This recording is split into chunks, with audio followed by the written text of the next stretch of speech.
Have you ever wondered why these days so many men and women are walking around in cities big and small, carrying baseball bats wherever they go? A suspicious person might think that these bat-wielders are members of violent street gangs. But fortunately, by all indications, they are merely hoping to get some exercise and hang out with new friends. These urban athletes are always ready to participate in a pickup baseball game. They are connecting using the same technology that used to fuel flash mobs. In the early days of the internet, people would stage enormous pranks in public.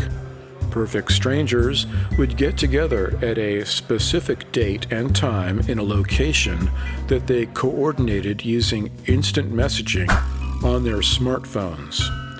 For example, hundreds of musicians would suddenly break out in song in a public space. Or a crowd would plan a mass yoga event at an intersection, perplexing the passersby. Critics of politicians have used flash mobs to show their displeasure to leaders. Once, a group mocked England's Prime Minister Boris Johnson by dancing around wearing masks with his face.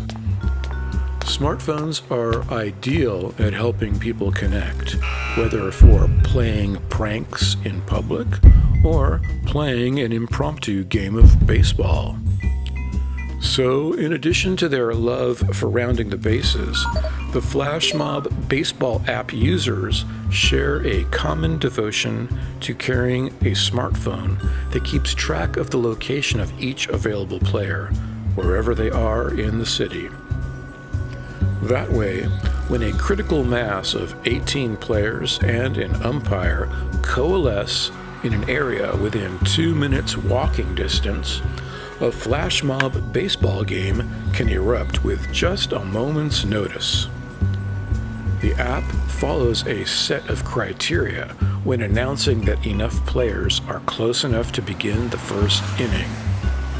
Weather conditions, time of day, and proximity to a field with bases are the main data points that the Flash Mob baseball app uses to connect players to one another with the same ease as finding a romance partner with a dating app.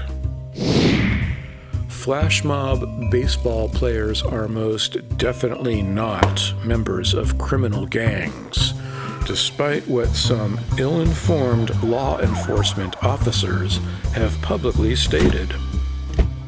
There is no evidence to support the claim that gangs are taking advantage of loopholes in the law that allow individuals to carry dangerous clubs under the guise of merely being innocent sports equipment.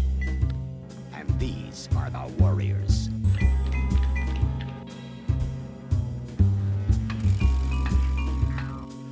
And since all the players register their names and pay an annual subscription fee to access the app and the pickup game network, it's ridiculous for critics to claim that any of these folks carrying baseball bats around town are thugs.